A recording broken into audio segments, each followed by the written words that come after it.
requesting everyone to please settle down. We are starting the session. Speakers are on the dais. Thank you.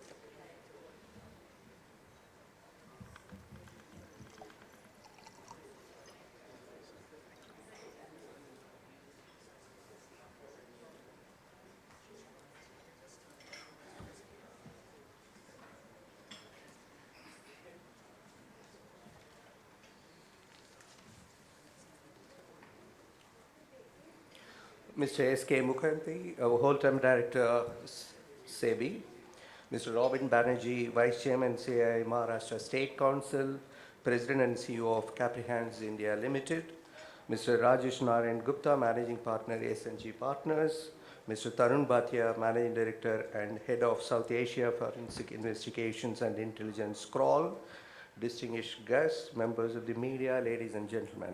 A very good morning and a warm welcome to all of you. It's my pleasure to welcome you all to the CII Conference on Corporate Frauds, Governance and Risk Management. On behalf of CII, I extend a very special welcome to Mr. S.K. Mukherjee for sparing his valuable time to address this conference, and we look forward to hearing the regulator's perspective on the issues today. I also extend a warm welcome to Mr. Robin Banerjee, Mr. Rajesh Narayan Gupta, and Mr. Tarun Bhatia. I must acknowledge and put on record our appreciation that SEBI has been taking commendable initiatives in making the corporate governance and risk management framework streamlined and simplified. SEBI has been proactively amending various SEBI regulations in keeping with the dynamic corporate environment and encouraging adoption of RegTech.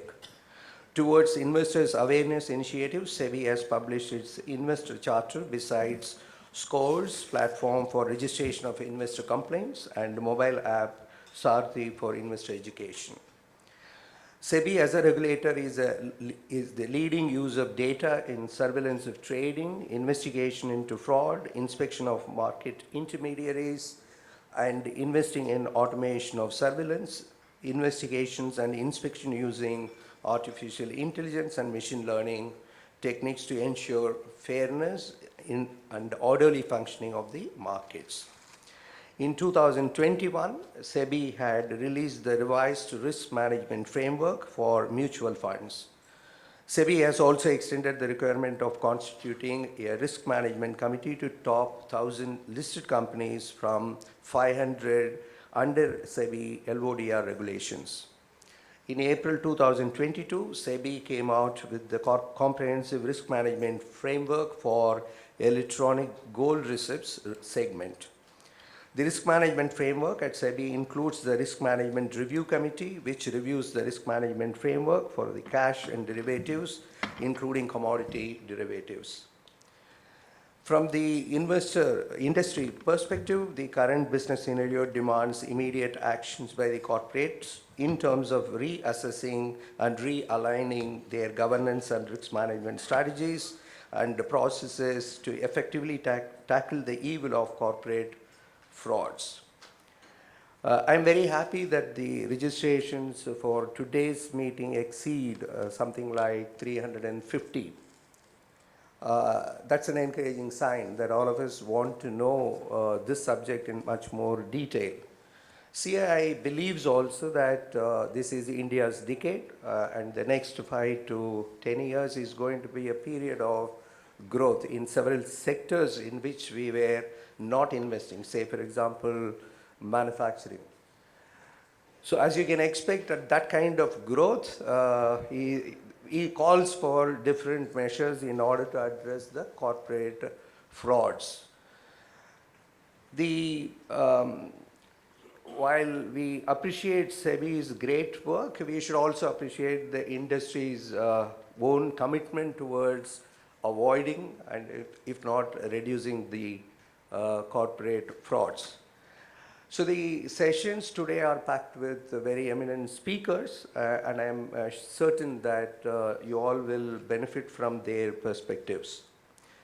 Now, I keep saying that when the economy is growing, the regulations also will have to grow, and it cannot be one-sided. The regulations become tighter and tighter, but the economic growth is not taking place.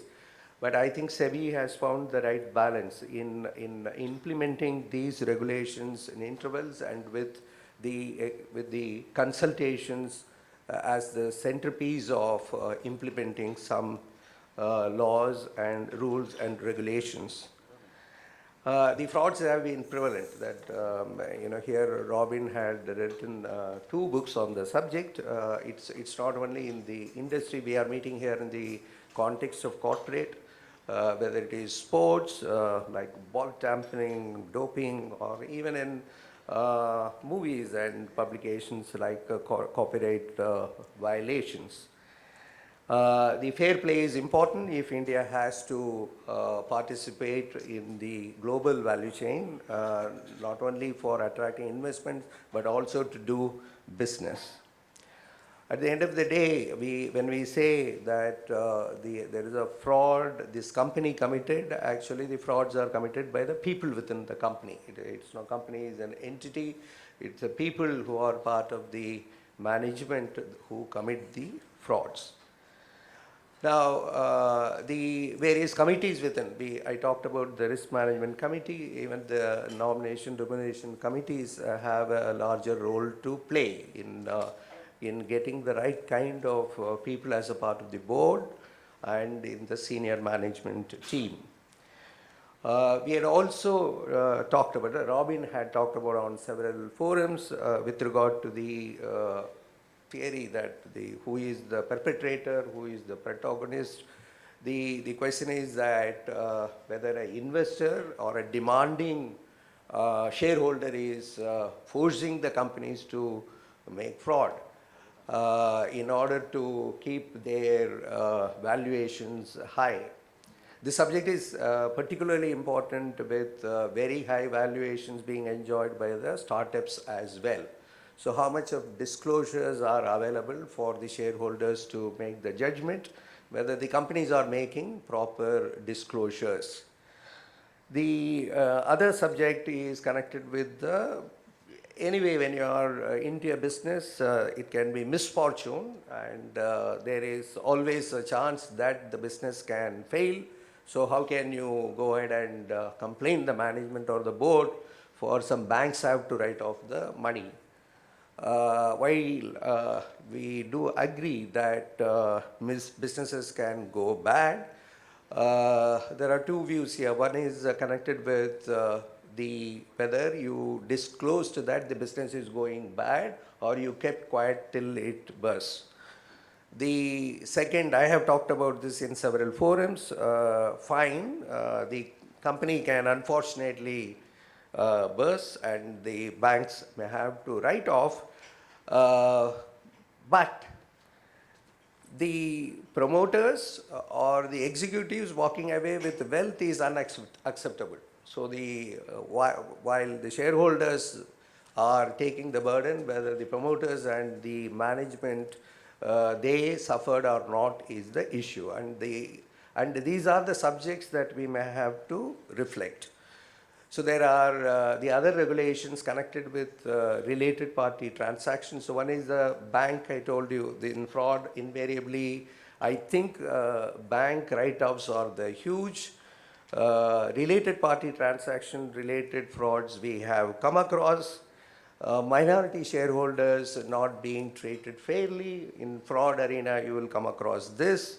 There are digital frauds in the digital space in which we operate, and valuation related frauds because you do not disclose and want your valuations to be high. And in terms of structuring of the companies, form this subsidiary, that subsidiary, keep it here, this one will, you will never be able to trace who is really accountable and the real management escaping from the accountability. So the structuring related frauds. And there are regulations today, thanks to SEBI, the top management remuneration related frauds. And of course, you will come across competition law related violations as well. So as we grow, from the industry side, we are excited about the growth and what is in store for us. Equally important is how we will improve the governance, of which the frauds is an important subject. I'm very glad that we are meeting here today. With those few words, may I now invite Mr. Robin Banerjee for his address. Thank you.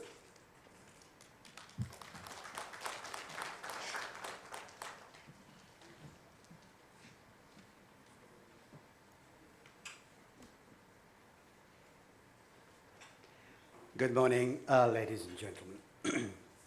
We are going to discuss frauds, essentially how to commit one and not to get caught. Well, thank you. That was on a lighter note. When we talk about frauds, we actually talk about corporate governance. And that, in fact, is the subject of discussion today. But what is corporate governance? Is it Companies Act 2013? It is not, ladies and gentlemen. Corporate governance is not Companies Act. Corporate governance is not SEBI. Corporate governance is not any other regulations as you could even imagine. Corporate governance, in short, means to produce goods and services of consistent quality at appropriate price. That's corporate governance, ladies and gentlemen. I repeat, corporate governance is to produce goods and services of consistent quality at appropriate price.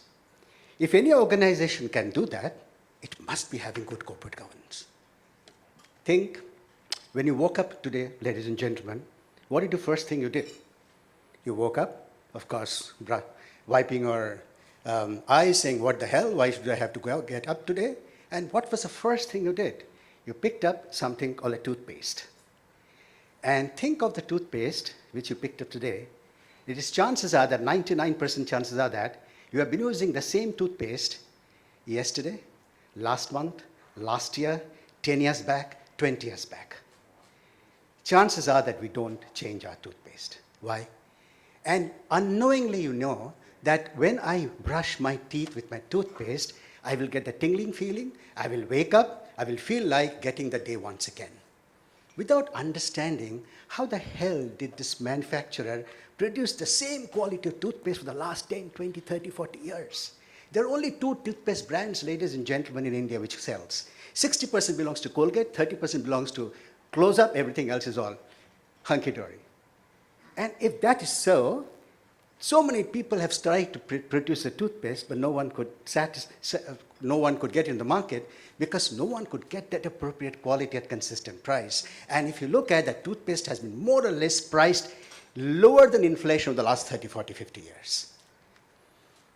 Now, time being short, these examples of this so-called toothpaste or what is consistent quality appropriate price, I can give you hundreds and thousands of examples, would let you know that yes, if an organization can deliver this consistent quality appropriate price, it must be doing something right. It can't be doing frauds. It can't be cheating customers. It can't be cheating the government and the shareholders, and yet doing it day and day over the same thing. Now, but why do we need Companies Act? Why do we need regulators? Think of a situation of the roads. You just drove down the roads today. In these roads, when we drive or we walk, we have traffic lights and we have policemen. But why do we need them? We are all responsible human beings. We are all responsible. You know how to drive.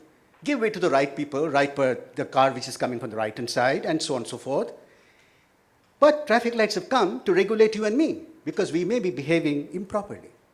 And the fact that even if there is a traffic light, we may say, red hai, theek hai, koi nahi dikhta, chal jate hain. So you need policemen. I'm so sorry.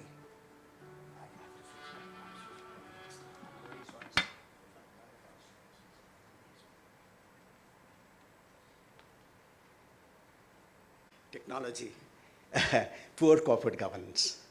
I did not deliver myself. Thank you, ladies and gentlemen, for that. So, coming back on the roads, why do we have a traffic light and why do we need a policeman?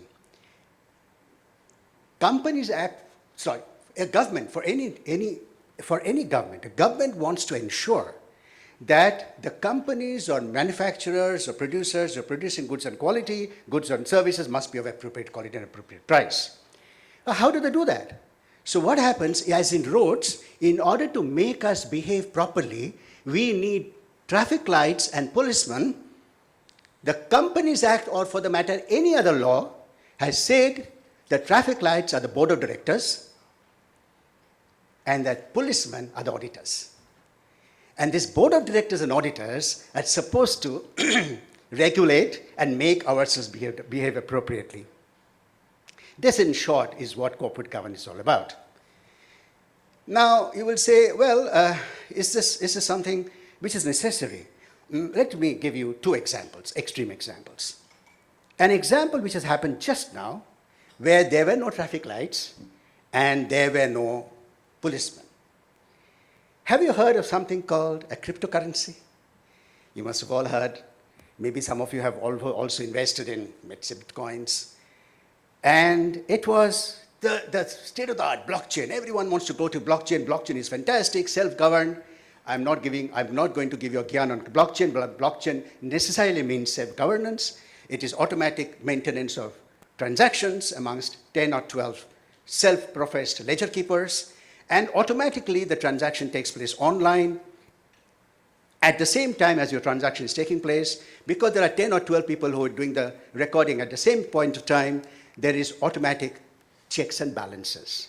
Internal controls are taking place very well. This is supposed to be the blockchain. But blockchain, how did they commercialized by saying that, okay, chalo, isse currency bana lete hain, cryptocurrency. Currency se ban gaya, Bitcoin, shitcoin sab aa gaye. So, even a month back, the whole world was thinking that this is the future. Why even 1 month? Maybe even 7 days back. This is the future. There will be no currency. Crypto has to come. There is already 1 or 2 countries in the world who has taken cryptocurrency as their currency. What happened 2 days back? There was a crypto exchange called FTX. You may have heard. I hope you have. FTX. FTX suddenly in 72 hours, in fact, actually in 24 hours, FTX goes bankrupt. This exchange, it is like NSE or BSE, an exchange where you can trade cryptocurrency, like Bitcoins, for instance. They had a liability of $9 billion, but they had cash with them only $1 billion. What they essentially did, in short, they took money from you and me and traded in another private exchange, where the so-called owner, Sam, had his pie over there. Now, the whole crypto world, the Bitcoin world, the crypto world was saying this is self-monitored, blockchain does not need monitoring. What happened? This was the road, no signals, no policemen, self-monitored. People have lost money. In the last 4 days, the world has lost $150 billion. $150 billion. The cryptocurrency world was $3 trillion. Today is not even $0.7 billion. It is less than 1 trillion. 2/3 of the value has gone eroded because it did not have a governance principle of a traffic light and policeman. Self-monitoring does not work, ladies and gentlemen. So therefore, without this policeman, thing doesn't work. Now, let me give you another example. Chalo, theek hai. Self-monitoring nahi to policeman darga de. Let's put a policeman, let's put up traffic lights, everything will work categorically? No. Let me give an example in your own home, India. 2 largest frauds which has taken place in this country. One is Nirav Modi fraud, 11,000 crores. I don't know, sir, is it 11,000 crores or 14,000 crores? Sir will know better. But if you look at the paper, maybe between 11 and 14,000 crores over 6 years. Punjab National Bank gave a letter of credit without checking, without getting any security. Who lost money? Everyone lost money. The shareholders, the pub people, the bankers, everyone lost money. 6 years, 11,000 crores. Where was the policeman? Where was the traffic lights? Let me give you another example, which is more blatant. There is a company called ABG Shipyard, second largest shipbuilding company in India. They ran away with 23,000 crores. Yes, ladies and gentlemen, 23,000 crores between 2005 and 2017. The fraud may have been committed between 2008 and 2012. Doesn't matter. This is the period. 28 banks was defrauded. Where was the policeman? And where were the traffic lights? So therefore, just because there is a policeman and traffic light does not mean frauds shall not be committed, shortcuts shall not be made. Just because there is a technology which is coming in, which is self-professed and self-monitored, also does not mean, as I told you, given the example of FTX exchange, which has just gone bankrupt, day before yesterday, I think, does not mean that there should not be rules and regulations. We, the business people, believe me, ladies and gentlemen, we don't know how to monitor ourselves. We need to be monitored. Time being short, I just want to give you one last sentence, is that, as you know, the world's GDP is $100 trillion. This is the 2022 GDP, $100 trillion. Would you know, ladies and gentlemen, I know Crowley is going to present a paper with all that frauds which is taking place, and they do a wonderful job, and I still continue to quote them. $5 trillion every year, ladies and gentlemen, $5 trillion. Every year, the world loses due to corporate frauds, financial frauds. $5 trillion. India's economy is $3 trillion. You all know that. We want to become $5 trillion. So the size of, double the size of India's GDP gets lost on account of corporate frauds. 5% of the global turnover is sucked away by the fraudsters who does not contribute anything to the nation building. They don't pay tax. It's money which is under the table, under the carpet. They do it for terrorism and for drug dealing and for armaments. This needs to be stopped. Just to give you $15 trillion every year gets stashed. Every year gets stashed in tax haven. They don't pay tax. $15 trillion. 5 times the size of GDP. $15 trillion of FDI takes place in the world, which comes from tax havens where no sign of no audit trail comes that who has invested and where the money is who the money belongs to, and who is being taxed. The world has really become bad. And maybe, believe me, ladies and gentlemen, it's my view, it's getting worse. Thank you, ladies and gentlemen. God bless you all. Thank you, Robin. From the industry side, we do not like regulations. So what is the right balance? So you started with toothpaste. When the ASI said that we are monitoring the advertisements, so why there has to be another panel to be formed or a regulation under Consumer Protection Act? Then there is a finer point there. Always in advertising you can exaggerate what is the right thing to be done, whether there is competence within that ministry to be monitoring this, whether it will impact the ease of doing business. That is one part. The other one you talked about is the self-regulation. You yourself had educated me when a bank loan is taken, it's a 150, 200 page document. And whether the CEO or the chairman or the audit committee is looking into those conditions. And anecdotally, Robin told me one incident where the general counsel or the CFO was trying to explain to the promoter that, look, if it is not paid, default, what are the conditions? He told him that we will see when we have to repay. And so there are two things here that you can bring in more regulations. Say, for example, the bank loans, whether the audit committee should scrutinize every conditions or approves in principle and the CFOs deal with it. And the advertising, again, we all represented, it's ASI can monitor itself. But you know in advertising also what happens. So we need the legal perspective as well. I have pleasure in inviting Mr. Rajesh Narayan Gupta, Managing Partner, SNG Partners, to share his perspectives.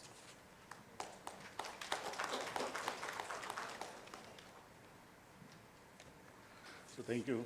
Mr. Mohanty, ladies and gentlemen, it's an honor to be here, and thank you CII for this invite. I really enjoyed hearing Robin and the examples of the traffic lights and the police. But beyond that, then we get the lawyers. When there's anarchy, then the lawyers step in, the judiciary steps in, and there's so many other regulators who step in. The lawyers like stories, precedents, rules, regulations, and to talk about them. So let me start with a very short story which I like. The story goes like this, that there was a village, and the fishermen of that village were very proud to be fishing in that village. Suddenly the river changes its course, and the river starts flowing from another village, which is village B. Now villagers of this village, fishermen of this village A goes to village B to fish, and they are objected to. And the fishermen at village B say, you can't fish here. Matter goes to the court, and the court ultimately holds that the rivers follow the course of nature.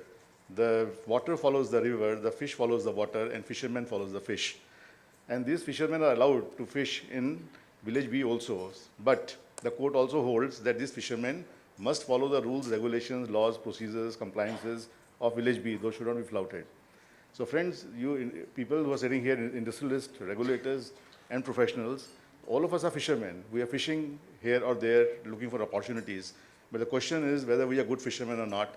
Are we following the rules, regulations in our territorial waters and also the international waters? So long we are following it, we are good fishermen. If we are not, then certain consequences follow, which we just heard. So I would like to first refer to a study by Mark A. Fox. An interesting report was given by him from the Department of Economics and Marketing at Lincoln University. It says that there is a direct relationship between corporate governance and corporate failure. Major corporate governance variables that contribute to corporate failures include board size, independent directors on board, and role of CEO and the chairperson. There is another interesting observation which was made in this report, when Mark said, fraud may or may not be the sole reason for corporate failure. So it is not that all the frauds, all the corporate failures which happen are interlinked. So there are situations where corporate failures happen even without fraud. So when we talk about the judicial precedents and the way regulators look and the court look, there are certain principles which have evolved with regard to the corporate governance, which I would like to read and discuss here at this forum. Corporate governance is based on the principles of conducting business lawfully with high integrity and transparency.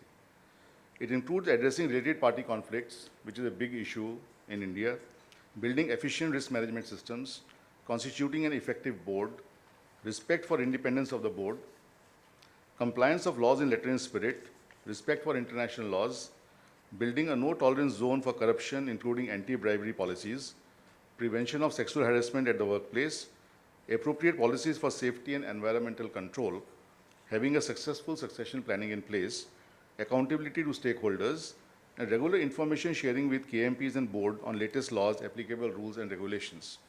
So amongst many things which SEBI has taken initiative, and I think very laudable initiative, is succession planning, which has been talked about, which becomes very, very critical even for the governance. Corporate fraud generally refers to illegal activities which are undertaken by an individual or a company in a dishonest and unethical manner, giving them undue and unlawful benefits. Corporate frauds are mostly complex and have a serious impact on the stakeholders. Mostly these corporate frauds, which you would have noticed reading, are all owed to greed. So there is some very high degree of greed, which is at the promoter level or stakeholders level who are managing the company, due to which these frauds happen. We may or may not agree to Mario Puzo's statement in Godfather, a novel which I really love and like, where he says that behind every great fortune there is a crime.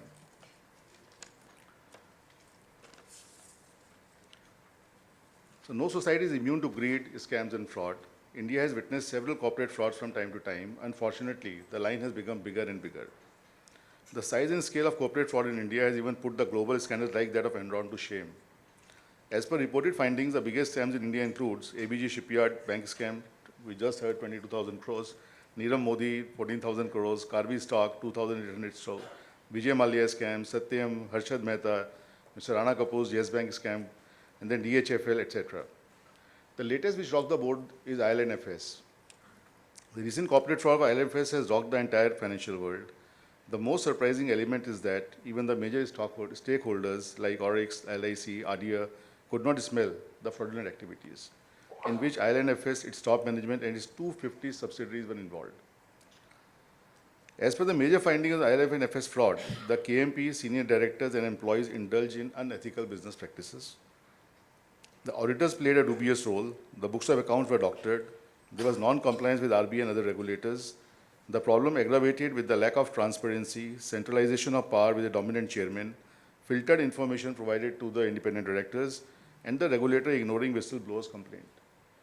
Now, these things are all interlinked and these cause serious trouble in the whole ecosystem also. Because the minute these kind of frauds happen, it is not that everybody is part of that fraud, but there are a lot of people involved who are employees, who are on the board and the people who might or not get all this information which is leading to such corporate fraud.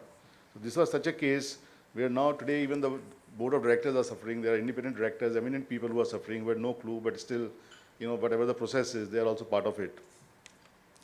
So there are several serious learnings from each fraud. It is important that the risk management, corporate governance, legal and compliance teams adopt such systems and practices which ensure that such mistakes are not repeated.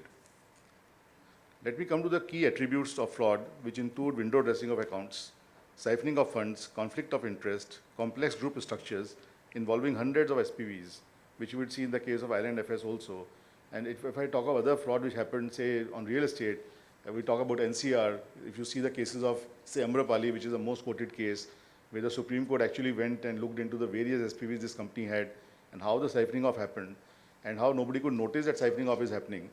And, Robin just mentioned that even, the people who were supposed to monitor that were also sleeping. And therefore, for several years, the siphoning off kept on happening at the Amrapali level also. So these things happen, the poor corporate governance, the yes men on the board of directors, improper audit mechanisms, greed for unfair profits, aggressive earnings targets. That is another issue which is there with a lot of corporate, weak risk management framework and lack of whistleblower mechanism. A recent report of Deloitte says that cybercrime, financial statement frauds, leakage of sensitive information, including insider trading, are most likely frauds to be expected in the near future. This is a very, very recent report. To quote Milton Friedman, corporate governance is to conduct the business in accordance with the owners' or shareholders' desires, which generally will be to make as much money as possible, while conforming to the basic rules of society embodied in law and local customs.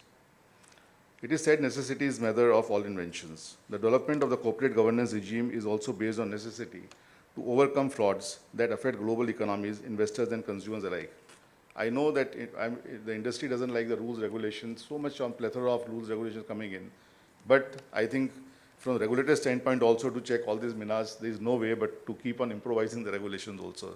It's like improvising or improving upon the software, which keeps on happening. One of the most effective tools for corporate governance today is to have an effective board. For a good corporate governance regime in a corporation, the board of directors must meet regularly, sustain control over the company, maintain dignity of their office, be clear about their duties and obligations, and keep risk track. In addition, the company secretary should be responsible for making sure that all administrative action, rules, regulations specified by the law are adhered to. A clear vigil should be placed on financial reporting, complex disclosure notes in the financial statements, changes in the accounting principles, RPTs, and frequent changes to the auditors. So friends, all of us know that the expectation from independent directors is humongous today under the civil and criminal laws both.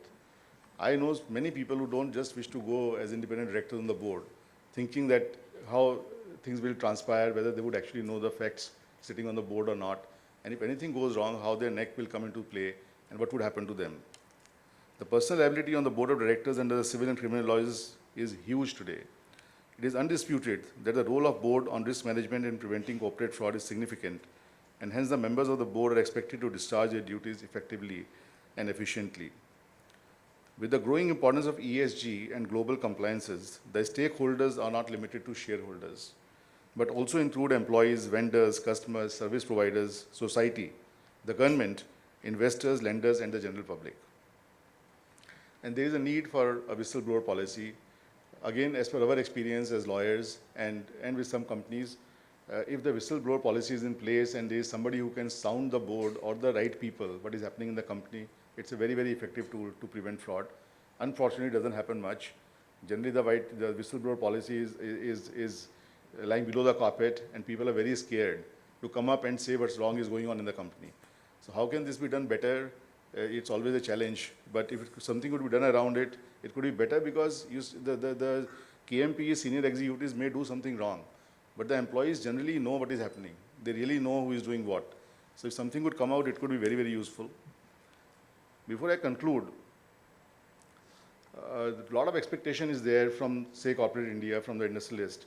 But is this enough, or do we need more partners?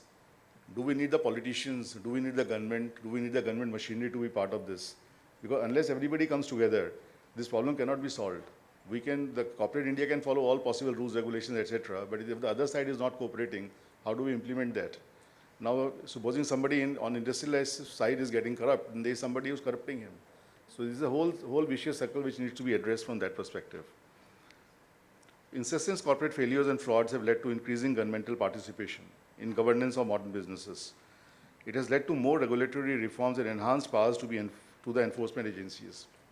Unfortunately, the age-old golden string in the IPC, to treat one as innocent till proven guilty, is now perceived as treat one as guilty till innocence is proved. So therefore, people are doing wrong, they are being arrested, but there are people who have not done wrong still being arrested or whatever. So the whole golden string of IPC is now changed. The innocence, the first perception is gone. The perception is there is a guilt and the person is guilty, and that is how the whole procedure follows. It may not be out of place to say that proper governance leads to value creation for businesses. When we talk about accountability of the board, in today's business scenario, it is also important to talk about the accountability of the politicians and the government machinery to the growth of businesses and the stress-free environment for the business and industrial houses.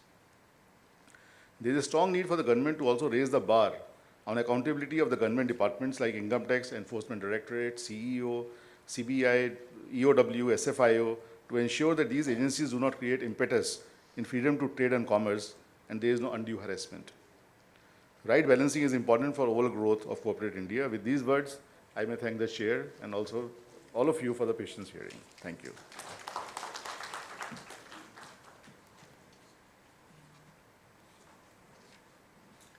Thank you, Mr. Gupta. I mentioned it's not the companies which are involved in fraud. It is the people or group of people. The conflict of interest, he mentioned that, one of the things that I keep talking about is one recuse himself or herself, whether physically they should walk out or only in the minutes it is written. These are things which we should begin to practice. We talked about self-governance. Of course, we don't want later on CBI to come and investigate. Mr. Anil Sinha, former director of CBI, is there. But as a part of the self-governance, how we can use the technologies, whether it is forensic investigations and intelligence, and stay ahead. So I invite Mr. Tarun Bhatia, Managing Director and Head of South Asia Forensic Investigations and Intelligence, Crawl, to deliver his address. Stay ahead seems to be your... Thank you, Mr. Tyagarajan. Yeah, stay ahead. I mean, we have to stay ahead of the fraudster is really the motto, but we may not always succeed. I also wanted to highlight, Mr. Banerjee, you have made my life very difficult. Already my family complains that I only think of fraud. Now when I am on road and I see traffic lights, I am only going to think fraud. Good morning, everyone. It's a pleasure to be here. When we did the first edition in 2019, we didn't realize it will take us 3 more years to come back and meet everyone physically. We've been privileged, and thanks to CII that we could do an online edition. But it's good to be amongst all of you to talk about a subject which is definitely very close to Kroll. I also wanted to kind of, use the reference you made of the toothpaste, Mr. Banerjee, in terms of constant. So like we keep saying, change is constant, at least at Kroll. I've been here 7 years. We are seeing fraud is also constant. Maybe the way fraud gets done, the type of fraud, that changes, but day in, day out, we experience fraud. And if anything, pandemic really escalated the pace at which fraud was committed. And there are multiple reasons around that, but I just wanted to throw some numbers because I think that just gives some more context to what is the amount of frauds we see. So almost 85% of Indian listed companies did some form of an internal investigation to to check on fraud. They may not always conclude that it was fraud, but almost 85% of them did an investigation. And 65% of those actually detected a fraud during the pandemic. So 2 in 3 Indian companies did notice fraud. The size and scale could vary, but almost 1 in 5 companies, the extent of fraud was 5% of their PAT. So in a time where business is difficult, you have to maximize return, 5% of your profitability could be lost due to fraud. So I think that kind of gives you a sense of size and scale. Almost 60% of corporates felt that their own reputation, whether you measure it in terms of market value on stock exchange or the discussions or the feedback they received, their reputation took a big beating once the fraud became public. And I mean, not good to our eyes, but our ears, but 80% of the corporates also felt that the cost of investigation itself has gone up for them. Now, that's not a metrics that most companies used to look earlier. We used to look at legal costs, but now we are adding cost of investigation also to it. So I think that is just to give you a context on, you know, how deep fraud is, and the pandemic just increased the pace of it. For us, you know, because we deal in different types of fraud on an ongoing basis, what surprised us was that the nature of frauds did not really change, and also that people know their companies very well. So the moment the lockdown came in, you know, the kind of compliance failures, the access that people had which they should not have had, all came to light. And while we think people are very busy doing what they are supposed to do, most investigation revealed that people had access to data that they should not have. The firewalls in companies do not work. Your information is moving from your server to your client servers very easily. And employees know this, and employees made benefit of that. A lot of us think about cyber, and of course, cyber is the biggest threat. But the second biggest risk that we saw was, you know, fake business. Almost every other investigation that we did, we realized that 40 to 50% of the business did not exist. And it's easy to blame the promoters, but in many cases, the promoters were not the ones running the fraud. They were very happy that their business is growing, so they did not check whether there is business underneath or not. And I think corporate India, whether you look at EdTech as a sector, we spoke about crypto, we relate this to new age, but you go to logistics, any sector which had supply chain, we have seen a significant part of those businesses may not actually exist on ground. So it's not a technology issue, it's actually whether you're running your business the right way. So the concept of self-governance applies to manufacturing, financial services.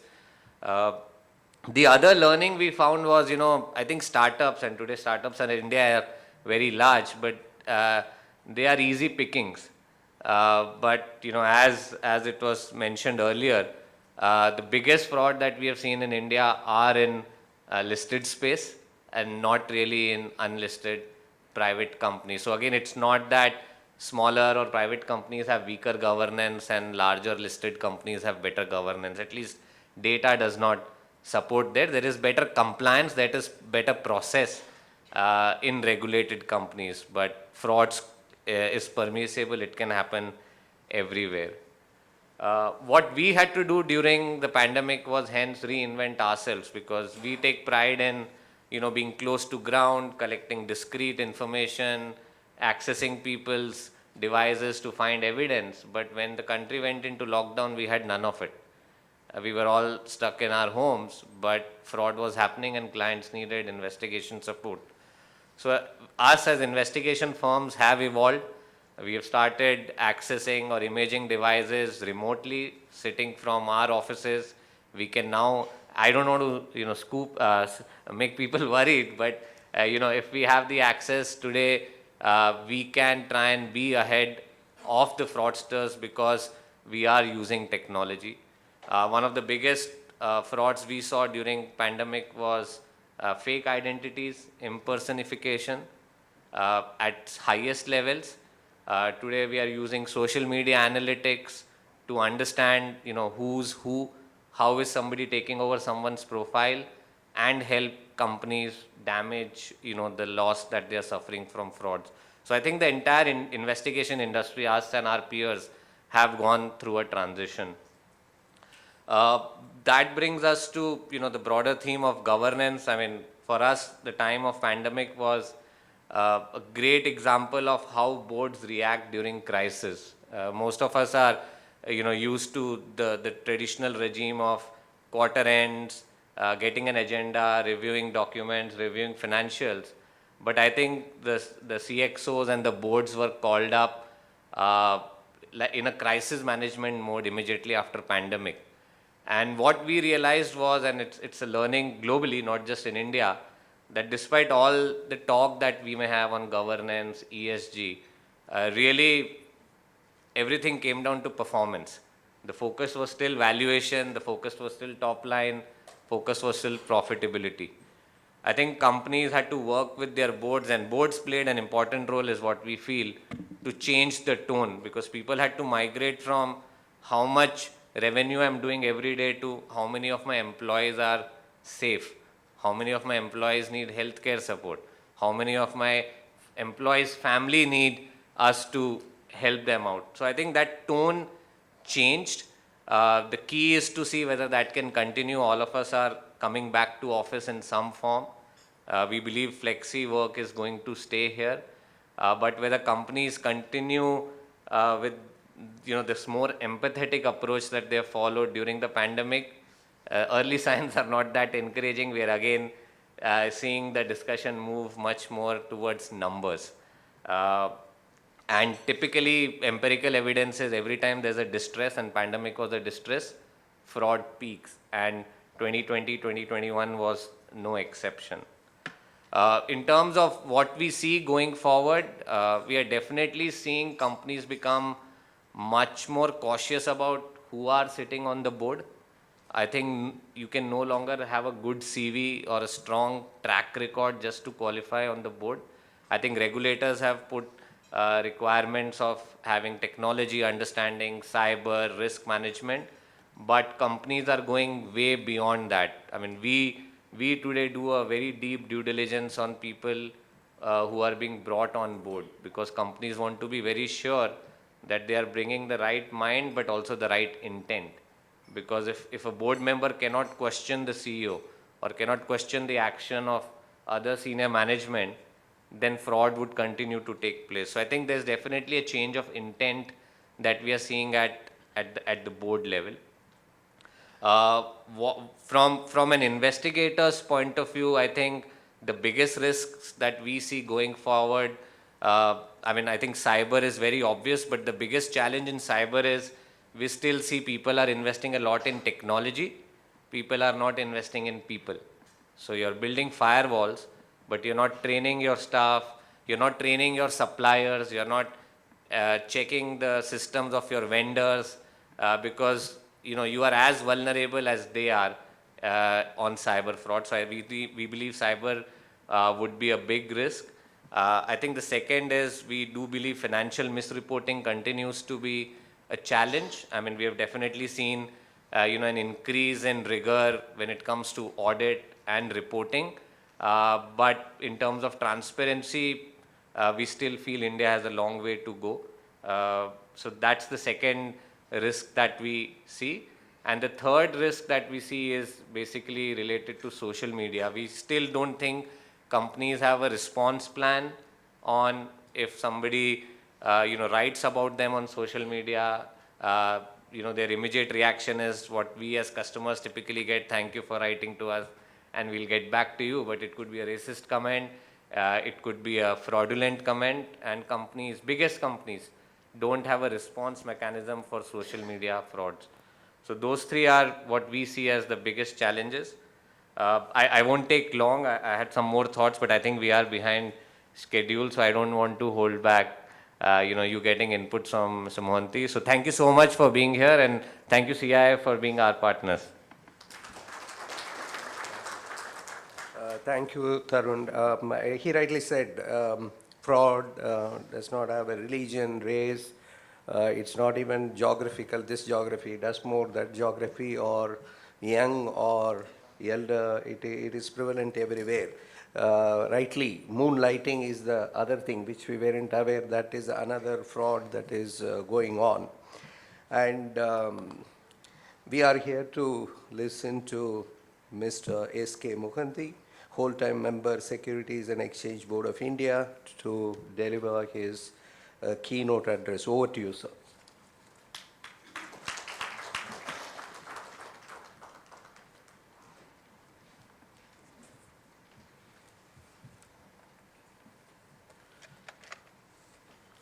All the eminent persons in the dais and the august audience that I am having before me today in the morning, including former Director CBI, Mr. Anil Sinha. I think before him, if I have to talk on fraud, something maybe I think I'll always fall short of what he needs to hear from me, because he knows much more than me. Nevertheless, as the last speaker, the predicament normally the last speaker has, everybody has spoken everything, nothing is left out. So I have to really be a little inventive and innovative to speak something that can keep you and me engaged. Everybody has talked about their own definition and perspective about the corporate governance and fraud. So the figure, the data, the statistics are really frightening. Tarun spoke about his survey, I think his 2021 survey. He talked about how 2 out of 3 companies, they have faced fraud, corporate fraud in their companies. 1 out of 5 companies have in fact suffered more than 5% of their EBITDA and all that. So now really things have come to such a stage. I think the corporate fraud, the skeletons of corporate fraud tumbling out of the cupboards every now and then in a manner that I think today one tends to believe that there can be 2 types of companies now. One company that knows that it has been breached. The other companies know that something has happened, but we don't know yet. So it's only the difference between whether the company knows or the company doesn't know, or the regulator or any other enforcement, they know, or the other they don't know. So that means everybody is susceptible, vulnerable, and some kind of fraud is happening with each and every company. Imagine there can be a situation, if this is the rate at which we go in terms of committing corporate frauds in some or other manner after 10, 15 years, and one day somebody like Kroll or somebody else with a deep understanding about this corporate fraud, and as is termed rightly so, I am amazed to hear this phrase from Tarun, investigation industry. So the investigation has itself become an industry which, thanks to the frauds that are happening around. In someone after 10, 15 years comes and says 1/3, 2/3 of the listed companies on NSE or BSE, the kind of accounts they are projecting and quarterly results or annual results they are given are all false. What will happen to the trust industry of the investors that we are seeing growing every now and then? Now we have more than 10 crore demat account holders, 40 lakh crores of asset under management. Every year more than 2.25 or 2.3 lakh crore of equity is being raised either by IPO or rights issue or bonus, whatever. 7 to 8 lakh crores of rupees are being raised through debt market. And the retail investors have become more active, and they are having a major share in the secondary market. And a lot of accredited investors and so many other pooled vehicles, REITs and BEATs, directly, indirectly, I think the entire country is now, the youngsters, the professionals, post-COVID especially, everyone has started reposing faith and belief in this securities market. Maybe a little bit of disincentive on account of the fixed income market. They're not giving good returns in terms of interest. Now, even I have seen old people are migrating to mutual fund and then also to selective scripts. Every now and then you find in YouTubers and others, they are trying to give lectures on option trading and assured return in 7-8 days. So much of people are getting attracted to this market. And on the one hand, they're coming because they think that this is a regulated market, very transparent market, listed space. SEBI has put in regulatory mechanism for so many things to happen, so many committees, independent directors, they are ruling to the roost. so-called. But at the same time, as he said rightly, fraud is listing agnostic, listing neutral. It can happen anywhere, listed or unlisted. It all depends on the what you call niyat, the intention of the people who have created the company from size 0 to size whatever, and at a certain point of time, they want to commit some kind of fraud to divert fund or to siphon off funds, to do whatever they want, either in connivance with, or either hiding their intentions by camouflaging them under different edifices or with different artifices, or they can do blatantly also sometime. So this is the menace that I think we are facing, and regulator is been doing what regulator has to do, constantly updating itself in terms of technology, in terms of surveillance, in terms of whatever we can do to catch hold of before it is too late. At the same time, I think informed investors, the whistleblowers, the proxy advisory firms, they are also started getting more and more active. But this is something, this is one problem is for everyone to be careful about, and everyone to guard himself or herself against such fraud happening. You may be carrying some blue chip companies scripts for years together. You have got them from your parents or grandparents and all. You must think they are the jewels of the family. They should be there. One day you find one of the jewel is suddenly become deadwood for you. So this is something which should not happen. As far as the regulatory landscape of corporate governance is concerned, this is not a very long history, barely 25 years. In fact, coincidentally, in 1998 itself, it started when this CII, they gave a voluntary code of corporate governance document to the market, to the industry. And starting from that, this journey has started till Uday Kotak committee and all that. And SEBI has been constantly updating and amending its regulation to give a strengthened regulatory framework by every passing year, so that more and more vigil and alertness can be given, be introduced into the company's corporate governance framework. But time is changing very fast, as I said a little while ago, that our investor base is increasing, assets under management of pooled vehicles, direct investment, indirect investment, and all our market cap has increased by 120 times over the last 5 years, by the way. Can you imagine? Now we are talking about false market cap also.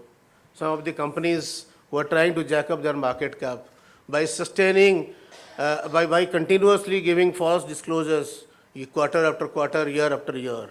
And sometimes 4, 5 years, 10 years also they are not caught.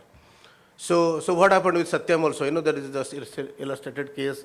They continued from 1999 onwards, what he admitted. So if this 120 times increase in market cap, a portion of that is not to be disbelieved. Because now today in this forum we are having a lot of negative energy around. We are started suspecting corporates, their intentions, the corporate governance, because we know the statistics data is suggesting to that, compelling us to think about that not everything is right that is happening in the corporate life of the companies.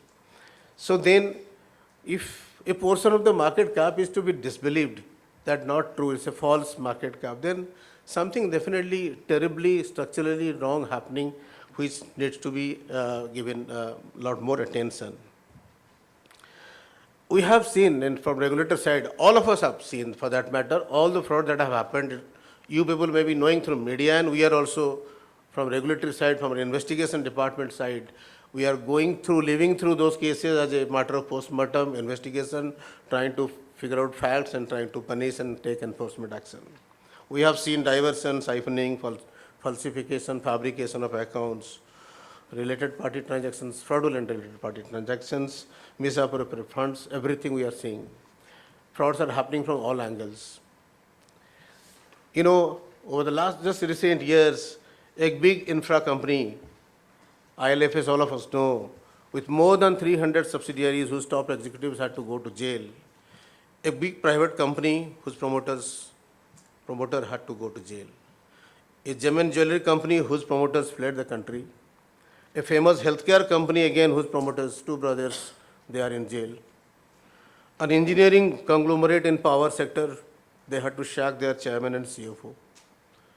So many things, and one promoter of a coffee chain, he had to commit suicide. I mean, some people sometimes come under the burden of the fraud so much so that they can't tolerate it anymore. This much of magnitude of fraud also is happening. So, related party transaction, of course, is the main, one of the most favorite modus operandi, which gives a lot of scope for people to commit fraud.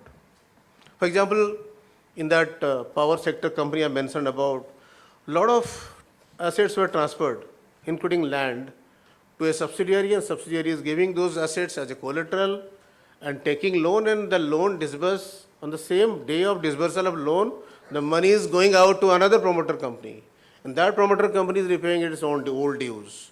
And this is happening again and again. One asset is going, that asset to a subsidiary is taking loan against that asset, and the money is coming, loan is disbursed against that collateral, and that money same day is going to another related party entity for repaying its debt. So this is happening over the years. This was happening over the years. In another country case, again, ICDs, corporate guarantees, post-dated checks, the value of which almost exceeds 1/3 of the company's turnover, they were given to promoter group entities without any repayment or any interest, nothing. There is another company again, case this coffee company I mentioned about diversion of funds through subsidiaries without taking any approval of audit committee or board whatsoever, no due diligence. They are all mule companies, bogus companies. In NBFC sector also, one of the famous HFC company we did recently, where you find more than 6,000 crores of loan. They have gone to promoters linked companies. On the one hand, you are taking your credit risk, borrowing money from the market through dates, by debt instruments. On the other hand, what do you do? Predetermined default risk. You know that this money is going to come back. You are giving those loans to potentially promoter linked companies, series of companies, and they in turn pass the money to directly to the promoters group companies.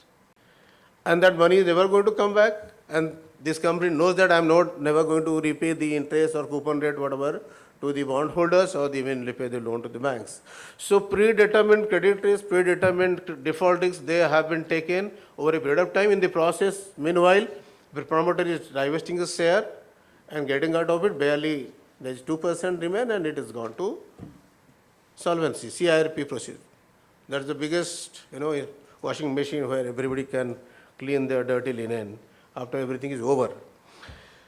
So, fake transactions to inflate sales and expenditure was mentioned. That is also one great method of showing off that you are doing well. So, one famous textile company, and they are into this textile, rayon, etc. business. They had also this real estate business. Real estate was not able, they were not able to sell them. They are not able to book good profit. Textile market was not doing well. What do? They have a subsidiary Buell company. They created an MOU and sold the entire real estate just on book to that company. And that company again pays little bit of money as an advance, which was again financed and through corporate guarantee by the same listed company. And the turnover is being booked in the book of this company over a period of 5 years. So more than 1,500 crores of net profit is being booked because of this false sale of real estate to another company, which is never happening. And another 5 years later, the entire transaction is reversed back. Again, real estate comes back to the listed company. Similarly, in another company, it's a software company, the sales are inflated by booking fictitious revenue, fictitious expenditure, fictitious GST, everything fictitious. So you are creating an ecosystem for your company of everything fictitious, just showing everything good to the market and get a good market capitalization, good market value for your script. And another company also, what they did, they said that they proudly proclaimed, we have got a MOU with a Japanese company to sell some word called Jacobite, which even I couldn't find in Google. Something they're going to single sole distributor of this in India, and all that with Japanese company denied, we don't know this guy. And they continued for 3-4 quarters, and very good, pretty, and the promoters sold some of their share also in the market. So again, gaming the IBC mechanism One listed company is giving an asset, credit sale to a promoter-related company, and that company again giving credit sale to another company. The other fellow who has purchased that, he's not giving money, and one employee through another fictitious company files a resolution, corporate resolution, this thing to IBC framework, to take that company, which is the debtor in the book of the listed company, to CIRP proceedings, and the listed company doesn't object at all, that I have some money to recover from them and all that. So that it will go to CIRP and that company will simply, the 95, 99% haircut or whatever. So the listed company also has to only write off that credit sale. So things are happening like this. I can go on and on. There are so many cases that we are seeing every day, and that's why I'm tempted to buy this gloomy story, a gloomy picture that is being presented, because they are having data in their hand. Everybody is facing this in their day-to-day life. Transparency, another area, barely transparency you find in many companies. Like sometimes the promoters are trying to bully the independent directors, that I want to bring these directors. So if they don't agree, then they start initiating process for a extraordinary general body meeting, which they can do under company's law. But they will not obey the LODR regulations of SEBI. They will not take it through the NRC or whatever. So that we had to step into our regulatory issue and stop it in a company, auto company in Delhi. And another way also they were trying to seek, they'll designate two directors as MD or whatever, MD and whole-time member or director, and shareholders 99% voting, they reject those appointments. Then what do? Again, after 10 days, they again reappoint them. Because the law says it can be approved in the next general meeting, which can happen next year.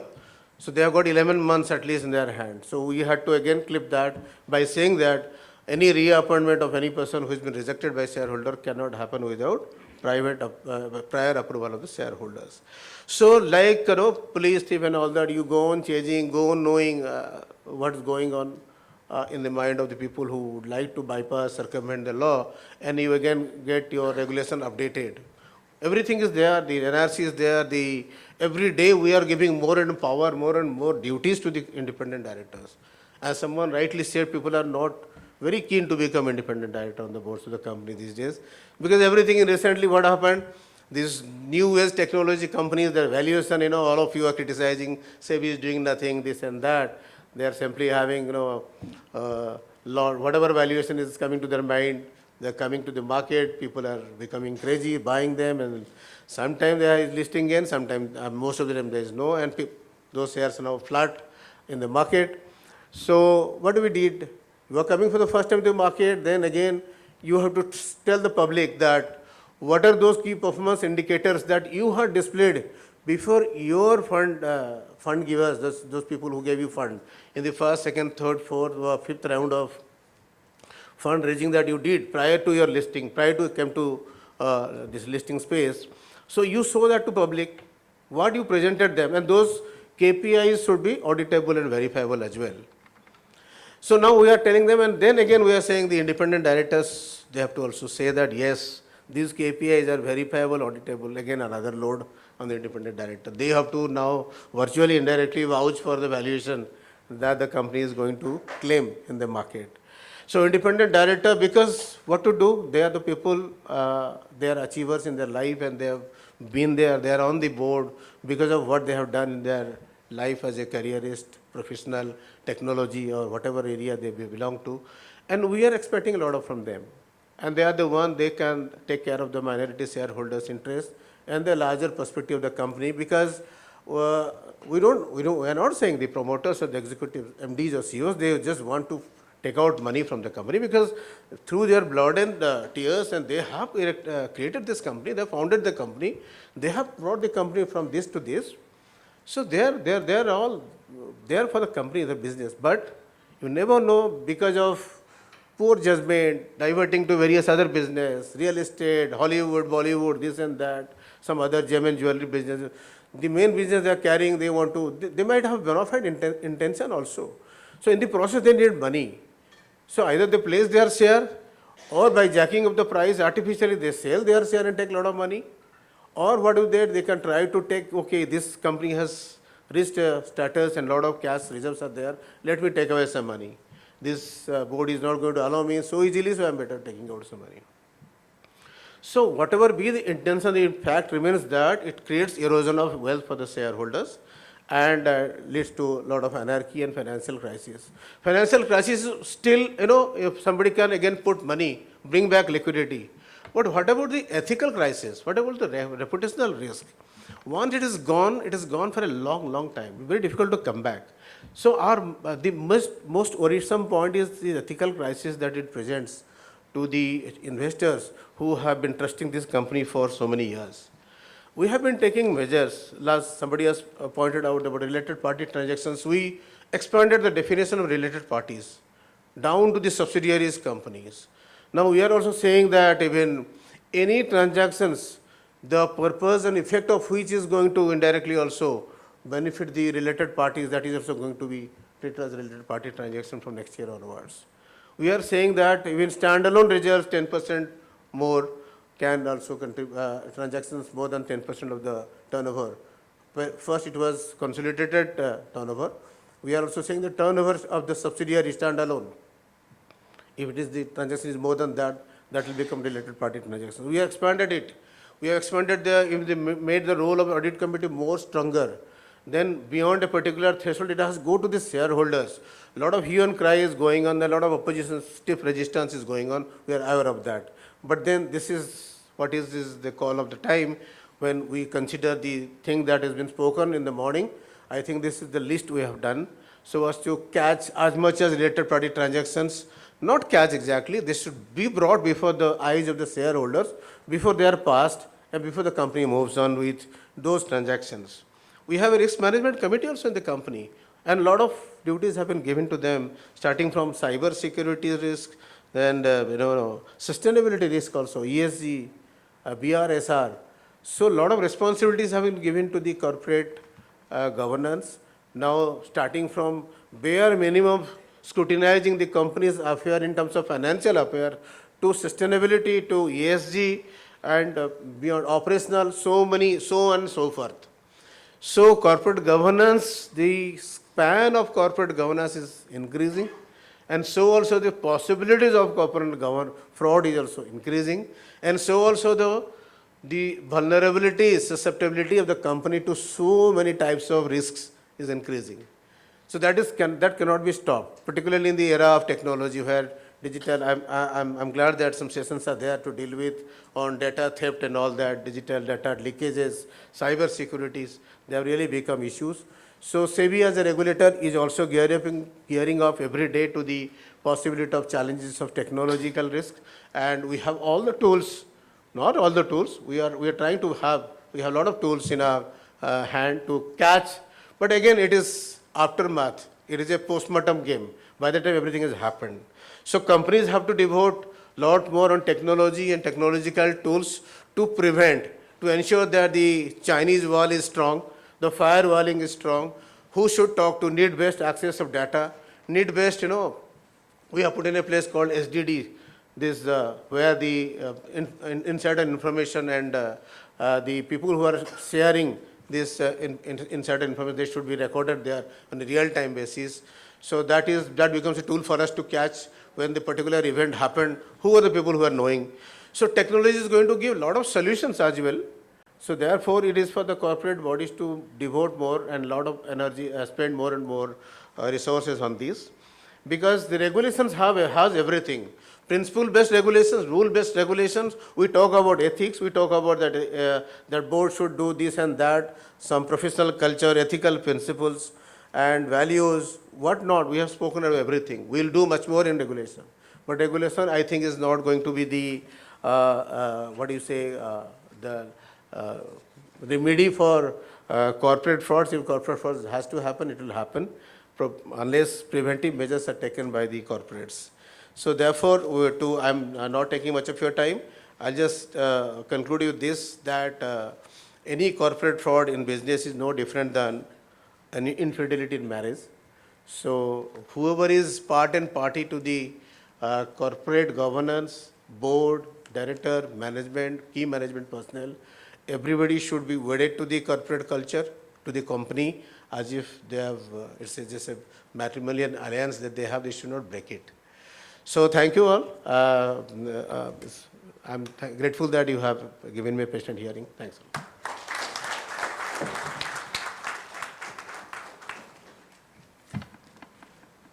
Thank you, Mr. Mahdi. You were angry, worried, concerned. At the same time, you're optimistic that we can correct this. By the way, it's not only investigations industry, there is a report writing industry as well. The integrated reports or BRSR are hardly read and it can be written beautifully. With that, I would now invite Robin to offer the concluding remarks. Over to you, Robin.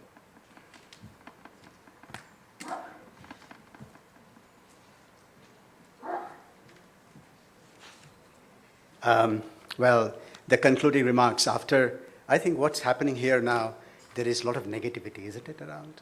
That the positive spirit is gone and there is so much of darkness, and we always say there's shades of gray and there are a lot of grayness. When the Kroll report was presented, awful story, 85% of those corporates actually investigated that perhaps is a fraud, and 2 out of 3, 65% I think if I remember, 2 out of 3 when they've investigated, they found there is indeed a fraud. So the world is difficult. Second finding is fraud is listing agnostic. Listed or unlisted, both can commit frauds. Not a good news at all. Kroll report also says lots of fake companies, especially because of this whole internet domain and startup ecosystem. So the conclusion I want to say, ladies and gentlemen, is this, that there are 2 types of frauds. There are 2 types of frauds, macro frauds and micro frauds. Micro frauds is what we always discuss. That is internal control system, auditors, 4 eyes, 2 eyes principle, everything is being underchecked. You know, what is a micro fraud? Micro fraud is somewhere where the cashier runs away with money. The purchase manager takes bribe and purchases suboptimal products. Thus, the security manager sells scrap. Micro frauds. But what is important, ladies and gentlemen, is the macro frauds. The fraud structured by the entrepreneur, the fraud structured by the chairperson, the fraud structured by the board. What is Kingfisher fraud? Kingfisher fraud, an airlines, perhaps the best, not perhaps, it was the best airlines in India, just went away, wished away, and just flowed away because of fraud. Who structured the fraud? It was a macro fraud. The chairperson structured the fraud. Satyam fraud. They had 5 crores cash, but he said, I have 5,000 crores cash. Macro fraud, not a micro fraud. Not the cashier was doing anything. So ladies and gentlemen, when during the course of the day you are going to discuss a lot of frauds and investigations and corporate governance and so on and so forth, keep your eyes and ears open on the macro frauds, the frauds which does not get reported and identified by the auditors on the board. The problem is that the signals, the traffic lights and the policeman doesn't even know that the car is going, which is completely full of fraud car. It's a fraud car going.